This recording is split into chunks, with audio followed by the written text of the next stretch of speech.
Uma lúcida análise sobre os acontecimentos políticos com Henrique Prior. Sejam bem-vindos a mais um Política Impura. Comemoram-se hoje 30 anos do acontecimento decisivo para a história da humanidade, a queda do Muro de Berlim. Nos anos 80, os Estados Unidos tinham conseguido colocar à frente da União Soviética um agente secreto duplo, Mikhail Gorbachev, que tinha sido chefe do KGB e se tinha convertido aos interesses dos Estados Unidos da América. Isso levou a cabo uma transformação enorme na União Soviética e nos países satélites desse potentado comunista. E o grande momento em que essa transformação se assinala é na queda do Muro de Berlim, permitido por Gorbachev, que impediu a repressão dos alemães de leste que queriam passar o Muro de Berlim para o Ocidente.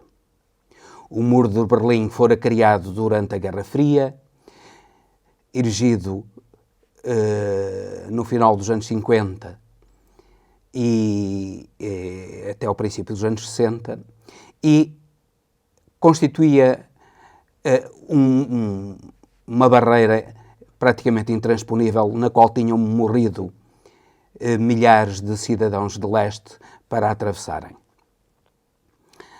A Alemanha de Leste era um satélite da União Soviética e contrapunha-se à Alemanha Ocidental, governada quer pela CDU, pelos democratas cristãos, quer alternadamente também pelo SPD, Partido Social Democrático Alemão. A Alemanha Democrática, na sequência do Plano Marshall, tinha-se transformado numa grande potência económica. A Alemanha Ocidental era símbolo de riqueza e prosperidade, era símbolo de liberdade. Os seus Mercedes contrapunham-se aos miseráveis Trabant da Alemanha de Leste. A sua roupa variada, moderna e prática contrapunham-se à roupa ultrapassada da Alemanha de Leste. A alimentação pobre da Alemanha de Leste, pobre sobretudo no que toca à fruta, contrapunha-se a uma alimentação rica e variada da Alemanha Ocidental. Essa riqueza da Alemanha Ocidental tinha também subjacente uma enorme desigualdade. Desigualdade essa que se contrapunha a uma pobreza generalizada, uma espécie de apagada e vil pobreza da Alemanha de Leste, da qual só se conseguiam libertar os membros da clique no poder. E isso fazia com que os alemães de leste, conhecedores da realidade, ou pelo menos tendo uma ideia, digamos assim, maravilhada da Alemanha Ocidental, para os alemães de leste, a Alemanha Ocidental era uma espécie de país das maravilhas. Os alemães de leste ansiavam pela sua libertação, ansiavam pela liberdade que não tinham, completamente perseguidos pelo KGB e pela Stasi, a polícia política da Alemanha de Leste, uma das polícias políticas mais eficazes de todo o leste europeu, de então dominado pelos chamados partidos comunistas. Essa ânsia de liberdade soltou-se no dia 3 de novembro de 1989, com a queda do muro. No entanto, essa queda não significou para os alemães de leste a ascensão ao paraíso. Bem pelo contrário. A Alemanha do Leste, que na prática não tinha desemprego, na medida em que escondia o desemprego real através do subemprego e através de subsídios estatais, passou a conhecer o desemprego e a miséria. Aqueles que conheciam a pobreza passaram a conhecer a pobreza e a miséria. E, inclusivamente, aqueles que tinham alguns direitos, passaram a perceber que, afinal de contas, havia direitos que eles tinham conquistado e que não existiam na Alemanha Ocidental.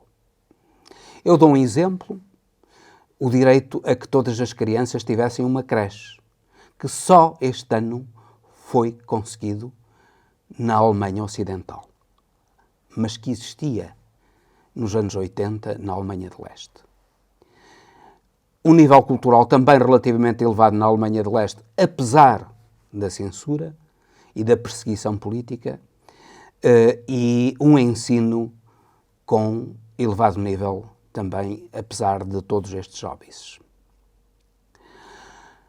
Claro que nós percebemos hoje que a Alemanha de Leste é ainda a região mais pobre da generalidade da Alemanha. Na realidade, a Alemanha Ocidental não fez com a Alemanha de Leste aquilo que os americanos fizeram com a Alemanha Ocidental depois da Segunda Guerra Mundial. Não levou a cabo um verdadeiro plano Marshall para desenvolver a economia atrasada, antiquada da Alemanha de Leste. E essa economia antiquada e incapaz de competir continua hoje a persistir em grande parte na Alemanha de Leste. Repare-se que na Alemanha Ocidental e na grande cidade de Berlim, numa das metrópoles mais ricas do mundo, continua a existir fome. Ainda no inverno, morrem pobres de fome na Alemanha de Leste, de fome e de frio. E há ainda muita gente, sobretudo imigrantes, que recebem 5 euros à hora como remuneração pelo seu trabalho. Vivem, portanto, como verdadeiros escravos, atendendo ao custo de vida que acontece na Alemanha Ocidental, mas também, de certo modo, na Alemanha de Leste. E esta situação de desigualdade, numa Alemanha onde a riqueza de uma minoria é enorme, numa Alemanha que consegue excedentes orçamentais enormes, essa pobreza torna-se insustentável. Daí que a esquerda, Die Linke, os ex-comunistas tenham recentemente vencido as eleições estaduais na Turíngia, um estado da Alemanha de Leste.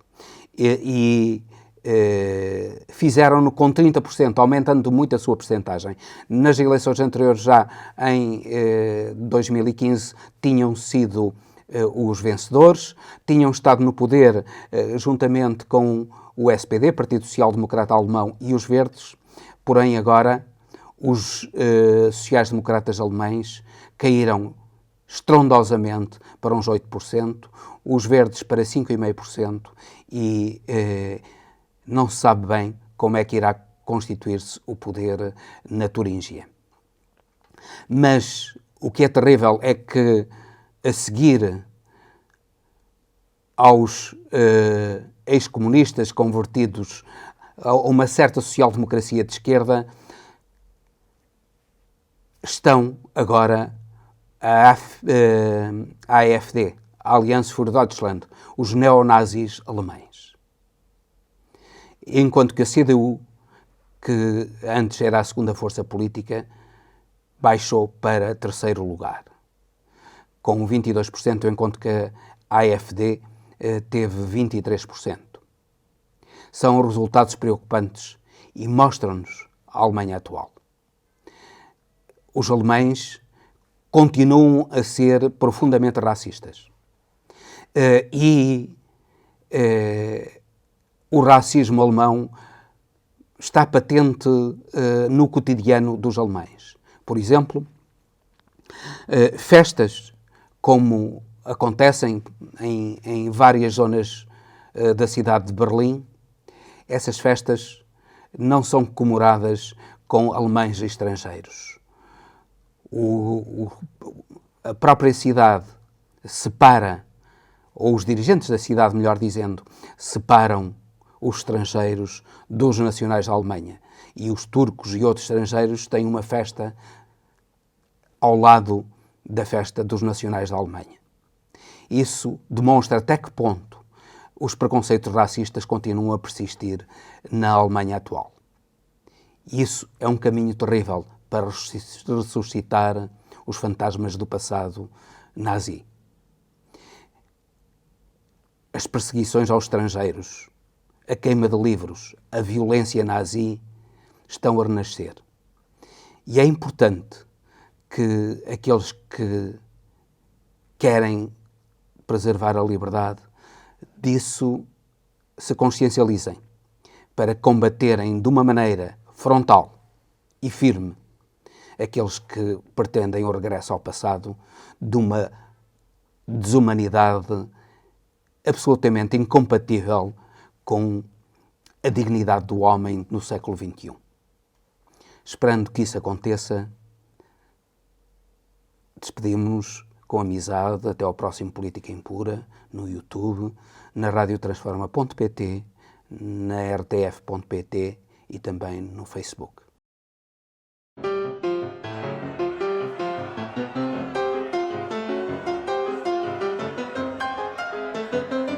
Uma lúcida análise sobre os acontecimentos políticos com Henrique Prior.